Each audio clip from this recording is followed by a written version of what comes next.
Sir வணக்கம். 2 resolution நீங்கள் படிச்சிருப்பீங்கன்னு நினைக்கிறேன். சார் ரொம்ப தெளிவாக சொல்லியிருக்கிறார். உங்களுக்கெல்லாம் இங்கே வந்திருக்கிறவர்களுக்கு இங்கே விருந்து காத்திருக்கிறது, வராதவர்களுக்கு மருந்து காத்திருக்கிறதுன்னு சொல்லிட்டு நீங்கள் தேர்தல் தொடர்பான அந்த விண்ணப்பங்களில் அந்த ஃபார்மில் பி ஃபார்ம்லாம் கையொப்பமிடக்கூடிய அதிகாரம் தனக்கு தான் இருக்கு. இது ஏற்கனவேவும் இந்த தீர்மானம் நிறைவேற்றப்பட்டிருக்கு, இந்த கூட்டத்திலையும் தீர்மானத்தை நிறைவேற்றி இருக்கிறீர்கள் அப்படின்னு சொல்லிட்டு பேசியிருக்கிறாரு.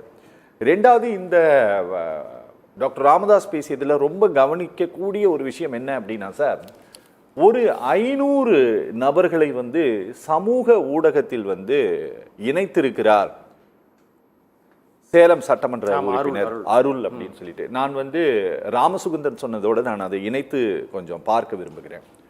தன்னை ரொம்ப மோசமாக விமர்சிக்கிறார்கள் சோசியல் மீடியால, அதுக்கு ஒரு பதிலடி கொடுக்கக்கூடிய நடவடிக்கையில் டாக்டர் ராமதாஸும் படை பரிவாரங்களோடு இறங்கிட்டாரு அப்படிங்கிறத நம்ம புரிஞ்சுக்கலாமா அவர் பேசுனதுல இருந்து?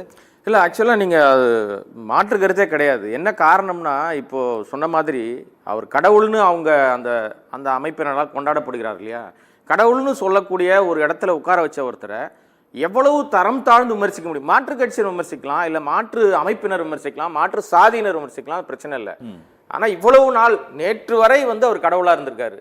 இன்னைக்கு திடீர்னு எப்படி அவர் மாறிடுவாருன்ட்டு ஆபாச அர்ச்சனைகள் தொடருது. அதை யார் எழுதுறாங்க அப்படின்றது இதுவரைக்கும் இதுக்கு எல்லாம் மூல காரணமாக ஒரு விஷயத்தை மருத்துவர் அன்புமணி ராமதாஸே வெளியிட்டார். ஓகே, என்னன்னா அவர் என்ன சொன்னார்னா, தெளிவாவே என்னுடைய தகப்பனாருக்கு அவர் இப்ப குழந்தை மாதிரி ஆயிட்டாரு. கடந்த 5 ஆண்டுகளாக அவர் அவராகவே இல்லை, அவரை யாரோ வழி நடத்துகிறார்கள். அப்ப என்ன சொல்ல வராரு, அவருக்கு எதுவுமே தெரியல, அவர் அவராவே இல்லை, யாரோ சொல்றத அவர் இப்ப டேப் ரெக்கார்டர், அவரு யாரோ சொன்னாங்க உடனே அவர் பேசுவாரா? அப்ப தன் தகப்பனாரை குறித்து தானே ஒரு ஒப்பீடை இவரே வேற மாதிரியான ஒரு விஷயத்தை கொண்டு பொதுவெளியில சொன்ன பிறகு இந்த அர்ச்சனைகள் வர்றது ஒன்றும் சாதாரணம் சார்.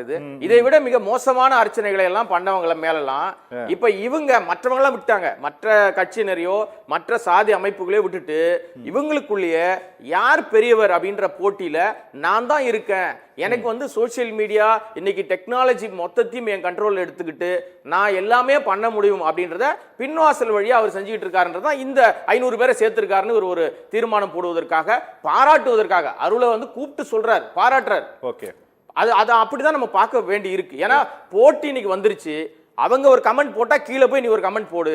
ஓகே, இது ஆரோக்கியமான விஷயமாவே இல்ல. ஒரு அறைக்குள்ள நடந்து பேசி பேச்சுவார்த்தை நடத்தி முடிக்க வேண்டிய ஒரு விஷயத்தை அம்பலத்துக்கு கொண்டு வந்துட்டார். நான் ஏற்கனவே கடந்த முறை இங்க பேசும்போது சொன்னேன், ஒவ்வொரு முறை வரும்போதும் சொல்றேன், அன்புமணி ராமதாஸ் இவர் எப்படி தன் தகப்பனாரை அவர் ஒரு பொம்மை மாதிரி இருக்காரு, ஒரு குழந்தை மாதிரி இருக்காரு, அவரை யாரோ இயக்குனாங்கன்னு சொல்லிட்டு இருக்காரு இல்லையா. இது அனைத்தும் ராமதாஸ் இல்ல. நான் பகிரங்கமாக ஒரு பத்திரிகையாளராக குற்றம் சாட்டுறேன், அன்புமணி இப்போ ஒரு கைப்பாவியா இருக்கார். அவரை கீ கொடுத்து ஆட்டி வச்சிட்டு இருக்காங்க. அவர் மேல அவ்வளவு வழக்குகள் இருக்கு. எங்கே இந்த விஷயங்கள் எல்லாம் நடக்காம போயிருச்சுன்னா அவர் போக வேண்டிய இடம் வேற. ஓகே, சிறைக்கு செல்வதற்கு தயாராக இல்லை. ஓகே, அதுதான் இதனுடைய மூல காரணமே, வேற ஒண்ணுமே கிடையாது சார். Okay okay okay